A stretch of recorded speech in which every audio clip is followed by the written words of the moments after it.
Welcome to Caskets and Cocktails, Memoirs of a Cemetery Dude.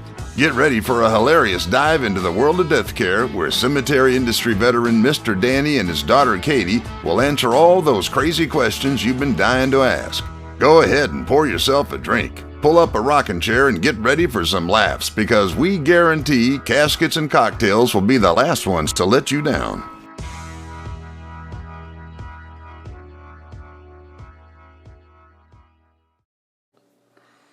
Hey guys, I'm Katie Leverett. I'm Danny Faulkner. I'm her daddy. And welcome to Caskets and Cocktails. And oh my goodness, it is almost Halloween. This is like your time of year, right, Daddy? Ooh.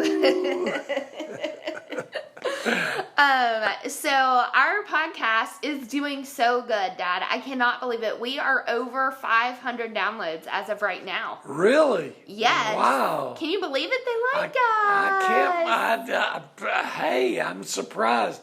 I don't know how people figure this thing out. Yeah. I did show you how to download podcasts, right? Yeah, but I forgot. Well, one podcast that all of you guys are going to want to hit subscribe to is Tacos and Tales. Oh, yeah, that's the two girls out of Texas. Yes, they are so cute. And we are going to let them tell you about their show right now.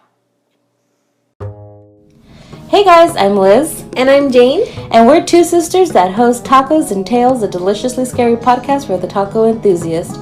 Join us each Taco Tuesday as we talk about folklore from around the globe, weird history, plus real-life encounters with the supernatural. And once you've had your fill of that, join us for a taco break as we discuss different tacos from around the world and what your favorites might be. Subscribe now.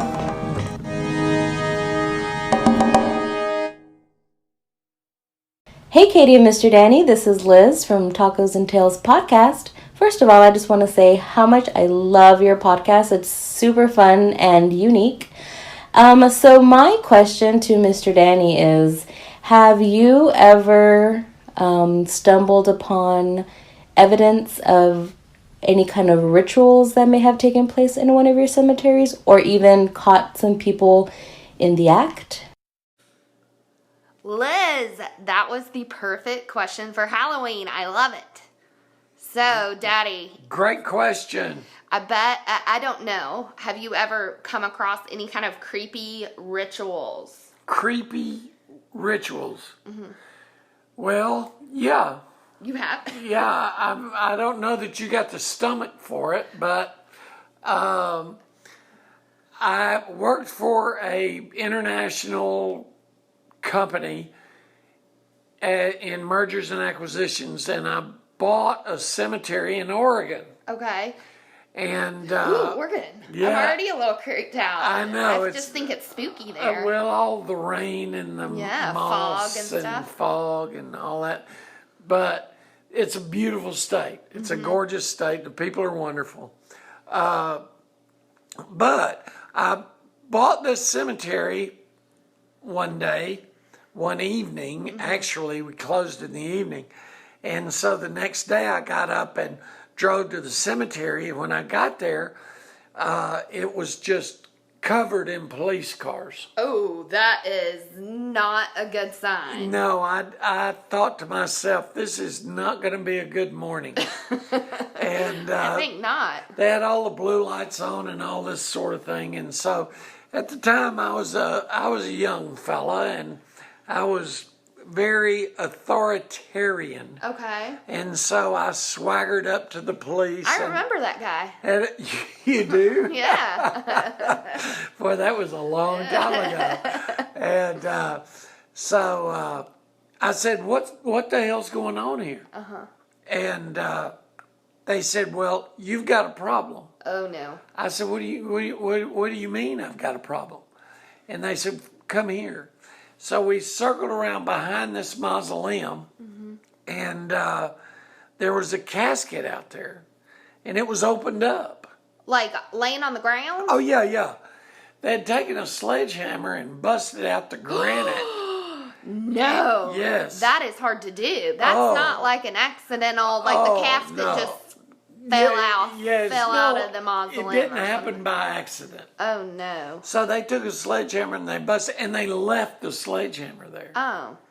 And so anyway, they took this casket out and opened it up, and they took a knife and they cut this character's head off. Oh my God. Yeah. Oh. And Oh, gross. Did you? What did you feel very authoritative after they showed you all that? no, I kind of felt nauseous. I believe you. Yeah. I believe you. Well, I kind of felt nauseous because of what I knew my boss was going to say to me when I called him about all I of mean, this. how do you lead that off with your manager? Be Oh, like, just want to let you know. Yeah. Hey, FYI. Yeah. But anyway, so they did this, and I called my boss immediately, and of course he called all the lawyers, and he called all the associated people, and we got everything tucked back in place, and the Oregon police were just unbelievable. They were incredible. Really? And they were able to take fingerprints off the sledgehammer. They searched, and within a week, 10 days, whatever, they caught 3 or 4 teenagers. Ooh. 16, 17, 18 Ew. years old. And they had boiled this character's Oh head. my God. And were using I bet it. they were really not cool kids at a party to have Well, over. That sounds I like you don't- want to come over and boil a head. I don't think Ugh. they probably didn't have a lot of friends. Yeah, that's You know, creepy. I mean, what do you like to do? You like to fish? You like to hunt? No, I like to boil eggs. Oh dear God. And so they boiled this character's head, and they were using it in satanic rituals. Oh my goodness. But the police... Couldn't you just order a head on Amazon probably? You know, I don't know. I feel like that's a lot of effort. They must Yeah. really be into this. Why couldn't you use a plastic head? Right, I mean, exactly. it looks Nobody- better. It looks better than a real skull. Absolutely. But anyway, they arrested these guys in like a week or 10 days. They were just incredible how good they were. And they went to jail. Oh yeah, Yeah. they all went to jail. Sure, they all went to goodness. jail. Can't you imagine them in jail? Yeah. What are you in jail for? Robbery. What are you in jail for? Murder. What are you in jail for? I boiled a guy's head. Oh my God.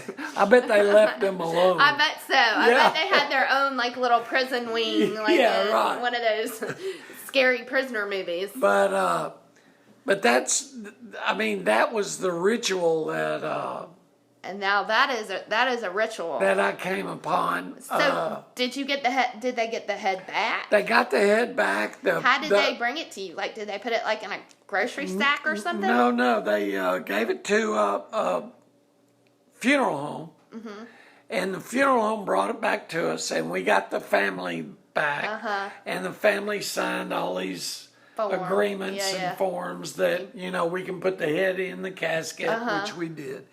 And of course, all of this mess cost the company about $1 million. Yeah. Because these 3 or 4 little assholes had to boil somebody's head so they could worship the devil. Oh my gosh. And they were probably all Presbyterians or something. I don't know what they were, but they wound up in jail. Well, Liz, that is a ritual if I've ever heard one. That's pretty intense. Yeah, that was as almost as weird as I've come across. Yeah, almost. Yeah. Stay tuned.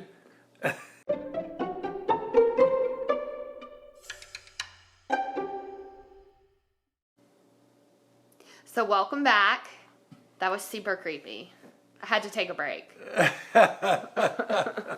Yeah, your old man has seen some creepy stuff.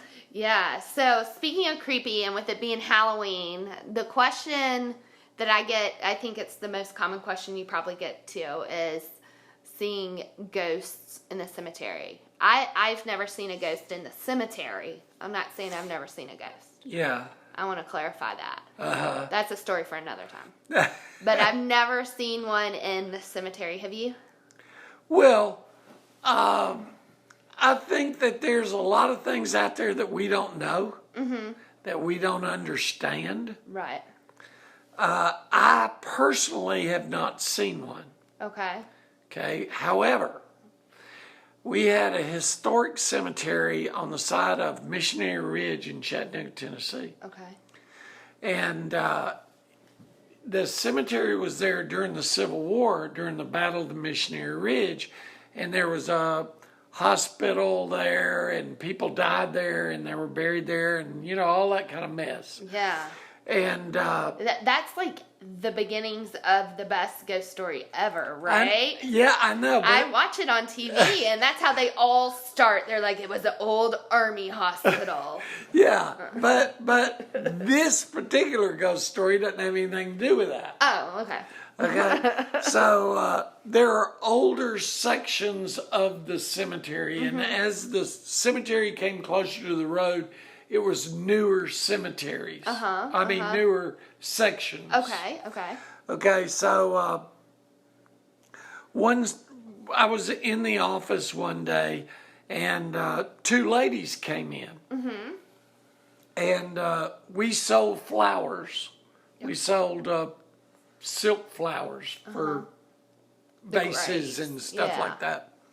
And so they said to the lady, the secretary there, they said, hey, listen, we want to really tell you how much we appreciate you having that young man out in the cemetery in period costume.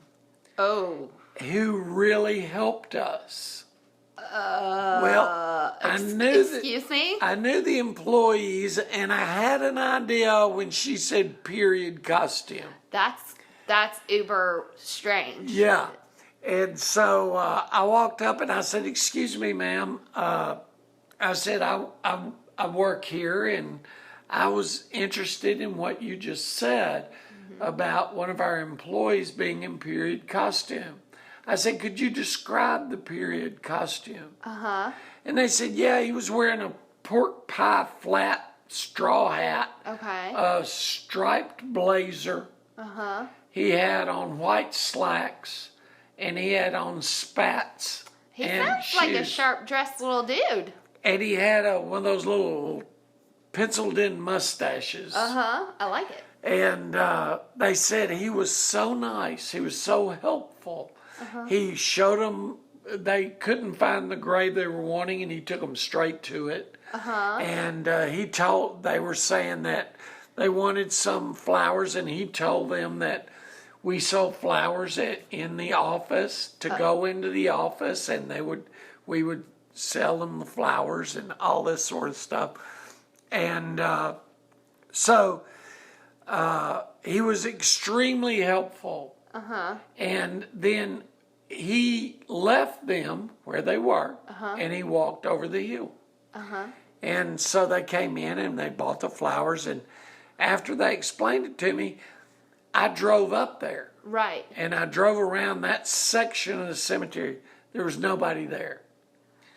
It happened on 3 different occasions. You are kidding. By 3 different women coming to visit their grandfather or their great-grandfather or their father or whatever. My goodness. And on 3 different occasions, this young man helped them find the grave and suggested that they come to the office and buy flowers. Oh my goodness. And he was dressed the same way every time.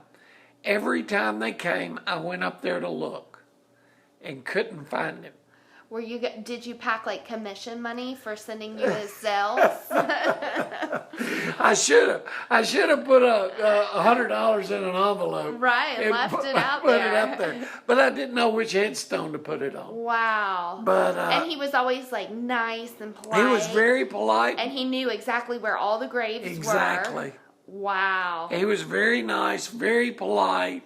He didn't spook anybody out but me. Yeah. Did you tell the people that it was a ghost, or No.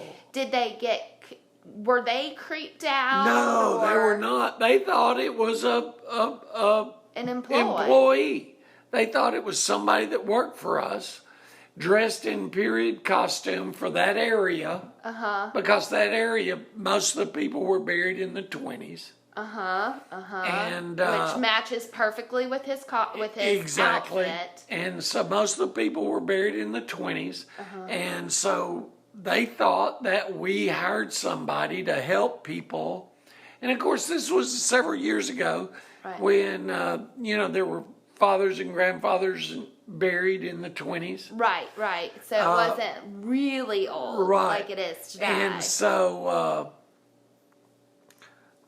they were just, they were very pleasantly surprised for someone to be there to help them find the graves and give them suggestions on what they needed to do to accomplish what they were trying to accomplish. Well, that's kind of like a sweet ghost story. Yeah, it is. Like It's not a creepy one. It is. I mean, it's creepy. Well, I guess creepy, it is. but it's sweet too. Like, he was just a nice guy who liked taking a stroll and selling flowers. Maybe he was a florist in his old life. I don't know. Or a murderer. Oh, I wasn't going to go there. I don't know. I have no idea. We did not have the time, nor energy, nor the wherewithal to investigate everybody in that section. Right. To try to narrow it down. And that was pre-internet days. I mean. Oh God, yeah. Yeah. It was pre-everything days. Yeah, pre-computers, all that.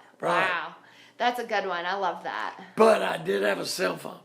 Oh, was it in a giant bag? Yes, it was. It was great. It was great. People, I could go rocking it Wall Street style. I could go into a restaurant and people go, "Oh, look at the guy. He's carrying a bag." I love it.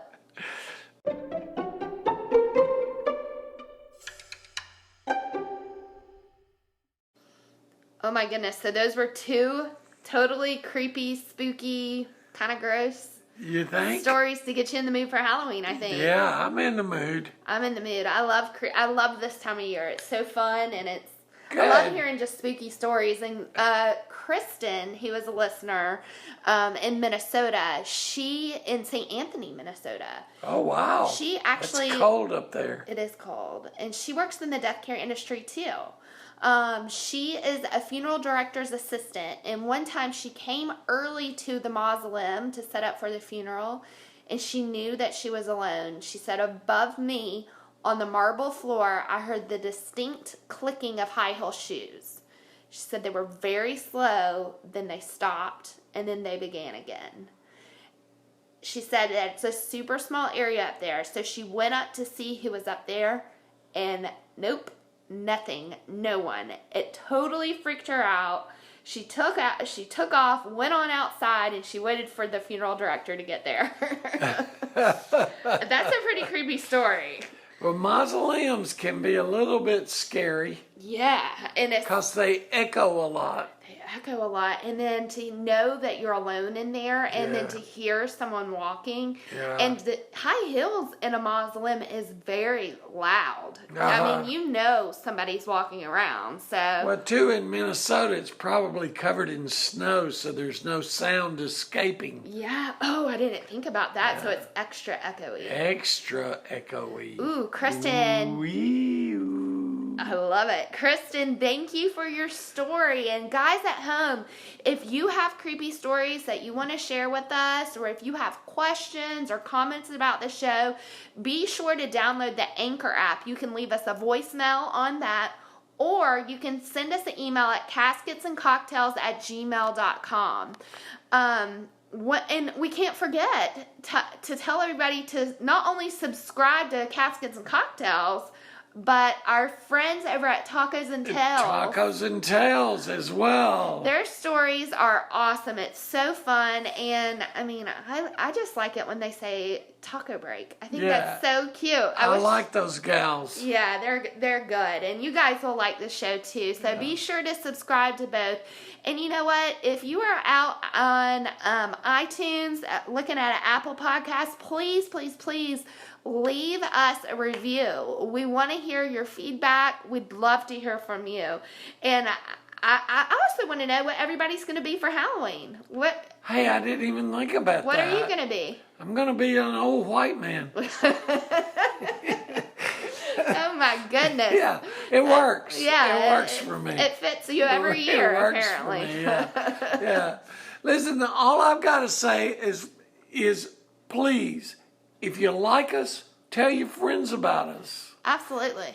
If you like us, subscribe. Have your friends subscribe, because we'll be the last ones to let you down. Beach Too Sandy, Water Too Wet is a comedy podcast featuring brother and sister duo Alex and Christina as they recap dramatic readings of one-star reviews written by real people with not-so-real problems. Whether it's a bar's no throw-up policy, a barista who's just too friendly, or a school psychologist's fashion sense, prepare for equal amounts of laughter and eye-rolling. Listen to Beach Too Sandy, Water Too Wet on Spotify, Anchor, Apple Podcasts, or any of your favorite podcast apps. You can also find them on all social media platforms at Beach Too Sandy.